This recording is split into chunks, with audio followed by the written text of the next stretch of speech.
The follow-up is simple. Ask a question, listen to the answer, then follow up. I'm your host, Noah Kozlov. Enjoy. Hi, and welcome back to another episode of The Follow-Up. I'm Eden, and this is my dad, Noah, and every week we sit on my bed and have a conversation about something I want to talk about. And this week, we're going to talk about confidence. All right, so there's different types of confidence, and it's something that we talk about all the time. Right. Let's start with social confidence, being confident in yourself in social settings. What do you think that means? I think it means, I'm going to go by it as with your friends, let's say. Okay. Is that, like, let's say you have to make a decision about something, like, be yourself if they want to do something else. Like, it's your own body and, like, your own mind. So if they want to do something, but you don't just go by what they say, because you're not going to end up with, if you just always go by that, you're never going to end up being happy in the end. I really like how you said that. So it's your own body, it's your own mind, and just because your friends say, well, we want to do this, being confident in yourself to say, okay, yeah, you guys can go do this, I'm gonna go do this.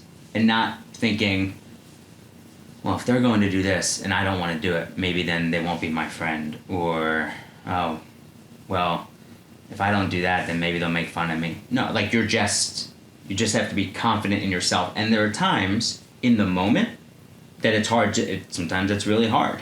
It can be hard in the moment. But if you are confident in yourself, then it makes it a whole lot easier because you know that there aren't certain consequences really that come from that. Are you bored? No, I'm just tired. So, yeah, and also because, like, if you're not confident in yourself, it's just like, yeah, whatever, like, it's like you just say whatever. You're just following the pack all the time. Right. You're not going to be a leader if you're not confident in yourself. Yeah. And it's okay sometimes to go along with, like, if someone has an idea that you think is a good idea, whether it's in school or in the playground or something, you say, oh yeah, great idea, and go along. But if you truly don't want to do that, and you have the option not to, it's important to be confident it's important to be confident in yourself and who you are as a person, and not sacrifice who you are just because you think, well, they might not like me or they might make fun of me. Well, you're confident in yourself. You're confident in your own decision making. Right. Yeah. Have you been presented with that at school ever or with friends? Yeah, I feel like it's like you're not always going to always agree with them. And which is okay, because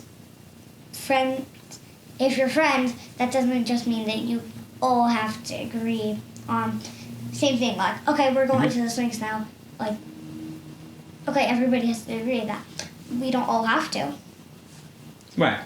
You can do something else. Mm-hmm. Yeah, and also another part of social confidence that we've talked about is standing up for yourself. Right.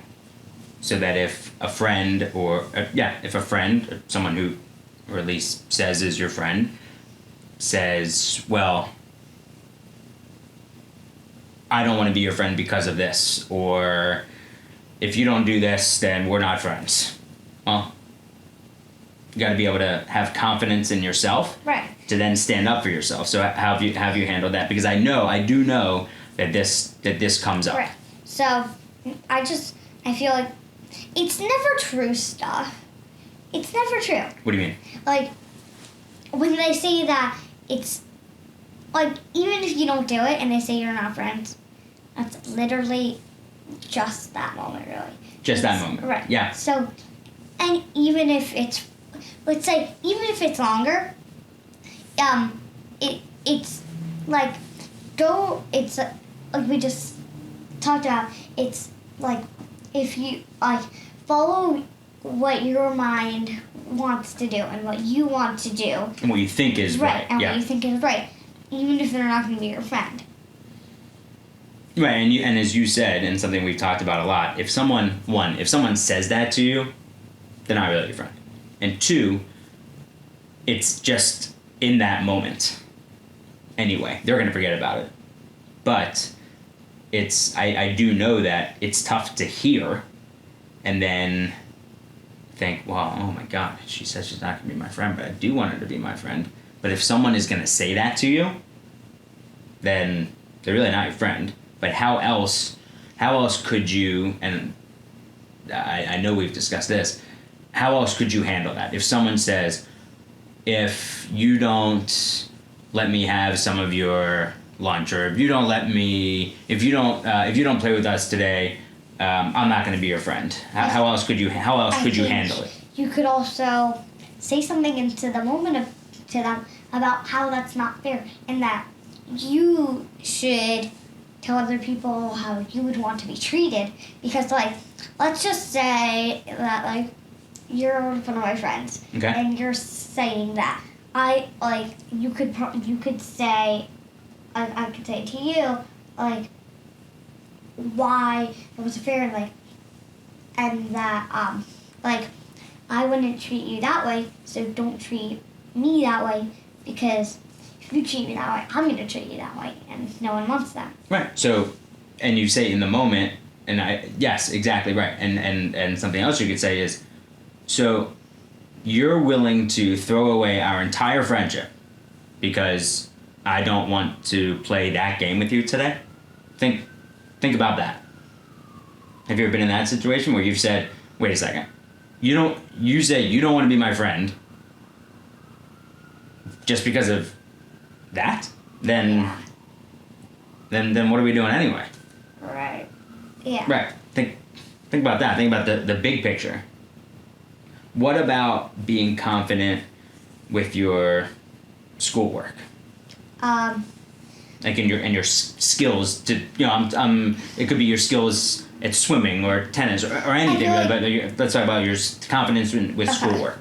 I think even if you're not the best in the class, not the smartest or whatever, it doesn't matter, because if you just try your best, that's really all you can do. Like, try your best and then go from there, basically. Right. And so, and be confident, if someone else, let's say, gets a totally different answer, you can be confident that you did the right thing. Like, yes, so I'm thinking, okay, so as you just said, if you're not the smartest or this or that, just if you're not going to lie to yourself. As long as you are confident, again, it comes back to being confident in yourself, that if you know that you tried your hardest, then you can feel good about how hard you did try. Right. Because if you just say, well, I tried my hardest, but you really didn't, you don't believe it, then you're just lying to yourself, and you're not helping yourself out at all. Yeah.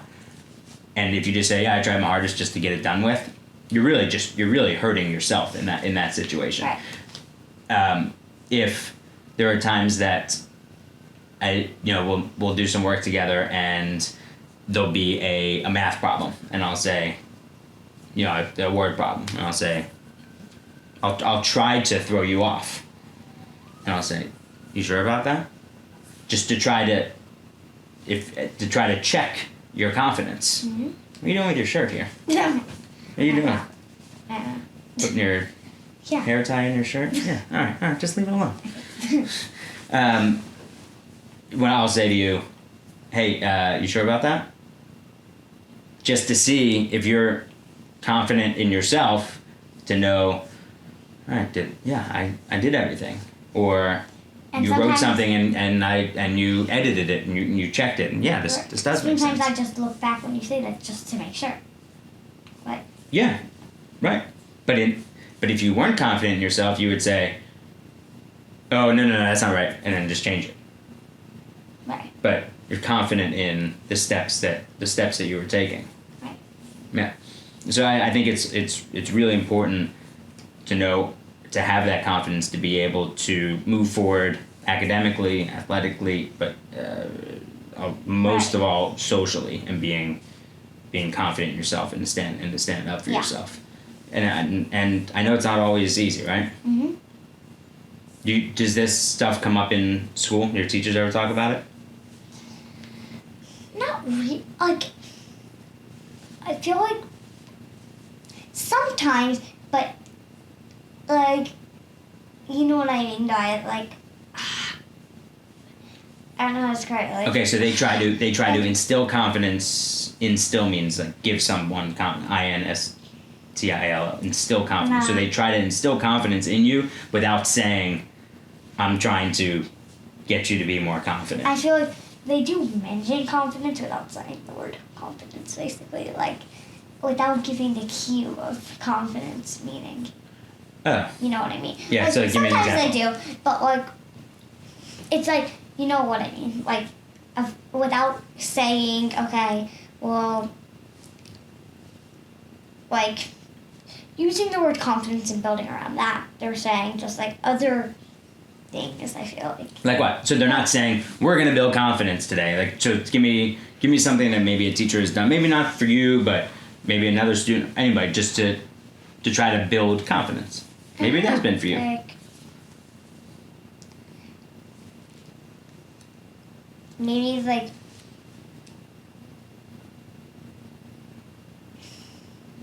I don't know. All right, so then you know what? This week, think about that in class to see if how your teachers are helping to build up someone's confidence.